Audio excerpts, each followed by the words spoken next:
Hi Earth sign, Taurus, Virgo, and Capricorn. So Earth sign, this is your Gemini, your tarot reader. Alamin natin kung ano ang iyong energy. Earth sign, give me your energy. Ano ang sitwasyon na nai-encounter or may encounter mo? Just a reminder, Earth sign, this is a general reading. So this may or may not resonate with you, so don't take it personally. This is just a guide. Earth sign, give me your energy.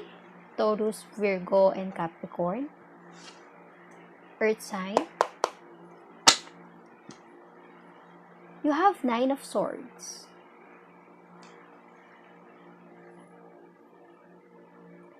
Knight of Cups.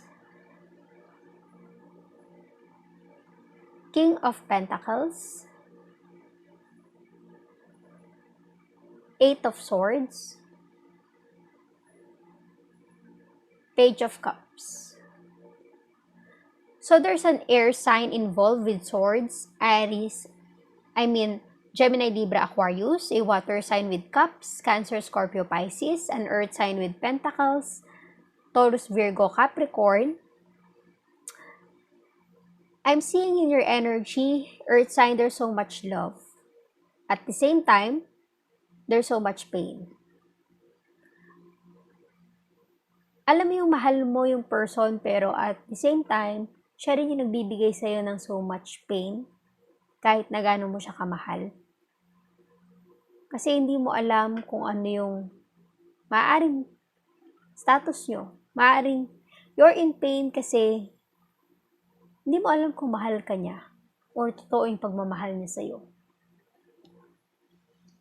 Pero sa'yo, earth sign, there's so much love you can give to this person. You have this anxiety, di makatulog sa gabi, kakaisip, ano bang mali, ano bang mga bagay na kailangan kong gawin. Parang ganun ang iyong energy. Para mahalin niya ako na. You have Knight of Cups and Page of Cups. Let us see kung these two energies is a different person in your life. Kasi I'm seeing here, there's a potential of love or relationship. Pero ang energy mo right now is something na parang confused. Even though you have so much of love to give, earth sign, you are confused kung ano ang dapat at kailangan mong gawin for this kind of relationship right now. So let us see, earth sign, ano ang iyong energy. 5 of Pentacles. Ace of Swords. The Devil. 3 of Swords. The Moon. So, okay.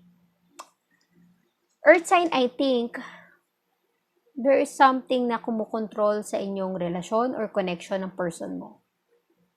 This gives you so much pain and heartbreak.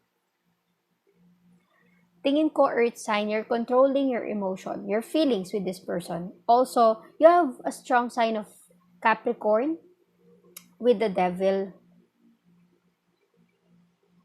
and a Pisces with the Moon.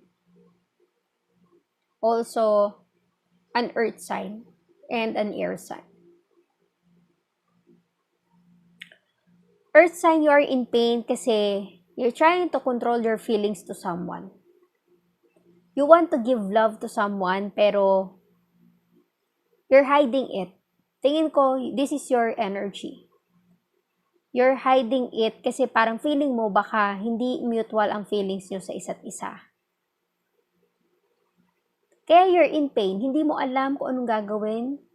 Feeling broken-hearted kasi hindi mo masabi-sabi sa kanya. Even though na gusto mong aminin yung nararamdaman mo, hindi mo ma-reveal sa kanya ang katotohanan. Kasi takot ka na baka hindi kayo mutual. Hindi mutual ang feelings nyo sa isa't isa. Lagi mo lang siyang tinitingnan. Lagi mo siyang sinusubaybayan. Lagi mo siyang tinitingnan sa social media. Ano yung status niya? Ano update niya? Ikaw yung tipong taga-like, taga-comment. tagatingin ng my story niya. Pero this is something na you realize, paano magkakaroon ng improvement yung relationship nyo kung hanggang tingin ka na lang? Diba? Kaya you're in pain, your earth sign. Kasi there's no action even though gusto mong gawin, walang confidence sa ngayon na you will take action towards this person. Or kung the other way around, earth sign, at ikaw yung other person na yon, maybe your person, di niya alam kung anong gagawin niya, di ba? Your person is keeping a secret from you, or you are keeping a secret from your person. Kung kaninong energy ang naa-attract ko, so be it. Pero nafe-feel ko na there is something you are hiding, yung feelings mo sa person mo. You are controlling your emotion. You're not telling the truth to this person. Kaya, you are confused. Hindi mo alam kung anong gagawin mo. Kasi nga, you're trying to control your emotion. Gusto mong aminin yung nararamdaman mo pero takot ka na sabihin kasi baka hindi kayo mutual. Baka ma-reject ka. And that is something na ina-avoid mo na ma-encounter or matanggap mula sa person na iyon. You have Knight of Cups ready to offer. However, Ace of Swords, there's a fear going on in your mind. Na paano kung mag-take ako ng chance? Paano kung aminin ko? Pero hirap ka na baka masaktan ka sa bandang huli. Diba? You have so much love to give to this person, however, you're controlling your feelings, your emotion. You're manipulating your actions, kaya there's no moving forward. Kasi hirap. Hirap makapag-decide kung anong gagawin, kaya you're in pain. You're still in pain. Kasi pinipigilan mo yung sarili mo. Earth sign, kung ikaw ang pumipigil sa sarili mo or yung person mo, you have Page of Cups and the Moon, hanggang sulyap, hanggang tingin ka na lang, social media, hanggang silay-silay ka na lang. Diba? Hindi mo talaga malalaman kung ano ang magiging katotohanan. Kung ano yung totoong feelings ng person mo, or kung ano yung feelings mo para sa person mo, kung ito yung energy niya. This is something na kailangan handa ka. Kung ano maging resulta ng connection yung dalawa, handa ka sa maging resulta. Huwag kang matakot. Kasi kung lagi mo kinukontrol yung feelings mo, hanggang what ifs ka na lang. Paano kung. Pero kung ni-reveal mo ang nararamdaman mo and open ka for two version na mutual ang feelings sa isa't isa at i-reject ka niya, kailangan ready ka na tanggapin kung ano yung maging resulta ng sitwasyon nyo, ng relasyon nyo. Yun kung ready ka. Tignan natin ang advice, Earth sign. Taurus, Virgo, Capricorn. Ano ang iyong energy, Earth sign? Ano ang advice ng Angel Oracle, Earth sign? There's abundance, meaning there's success. Forgiveness. Diba? Maaaring for you to move on from those pain, you have to take courage. Be assertive, diba? Be confident enough na to move forward. To reveal kung ano yung nararamdaman mo. Huwag mong pigilan yung sarili mo. Kasi ikaw lang ang nasasaktan. Peaceful resolution. And it's up to you. So, it's up to you, Earth sign. Nasa sayo ang desisyon kung ready ka ba to move forward or not. Kahit ano pa man, there's a peaceful resolution in abundance. Siguro, if you realize kung ano yung dapat mong gawin. So, it's up to you, Earth sign. Tignan natin yung advice from Oracle. Earth sign. Meditate and contemplate. Pag-isipan mo mabuti. Kaysa naman laging burden ito sa puso mo at isipan.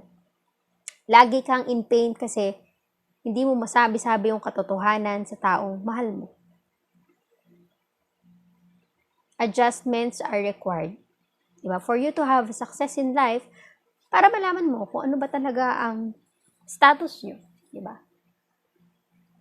You need to adjust. You and your loved ones are safe. Nothing will come of this situation kung walang magte-take ng action, magme-make ng move because you are good enough. You are good enough, Earth sign. It's up to you ang desisyon. Kung ano man yung pinagdadaanan mo sa iyong relationship ngayon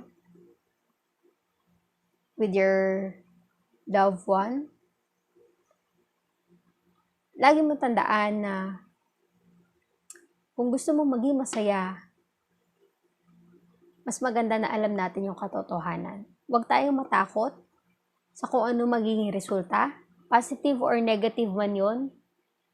Kung kaya mong aminin yung nararamdaman mo, sabihin mo. Ang importante na ilabas mo na yung nasa puso mo. Kaysa naman, lagi kang in pain. Kaysa naman, lagi kang nagda-doubt. Lalong bumababa ang self-esteem mo kasi may pag-aalinlangan ka sa sarili mo. You're controlling your feelings to someone. Pero kung ready ka to take, kung ano man ang maging kasagutan niya, di ba? You are confident enough to handle those situations. Di ba? Ready ka. Handa ka. Kung sakaling positive man, well, that's good. Kasi, sabihin, mutual ang feelings sa isa't isa. Kung negative man, that's okay. Huwag kang malulungkot. Isipin mo na lang na at least nalaman mo katotohanan at the same time, wala ka ng agam-agam sa sarili mo and you can now move on. Diba? You can give forgiveness to someone na kailangan ng forgiveness para makapag-move on ka na. And this can be a lesson learned from you kung ano man ang maging resulta. So, thank you, Earth sign. Taurus, Virgo, Capricorn. Please like, share, comment, and subscribe for more videos. Thank you, Earth sign.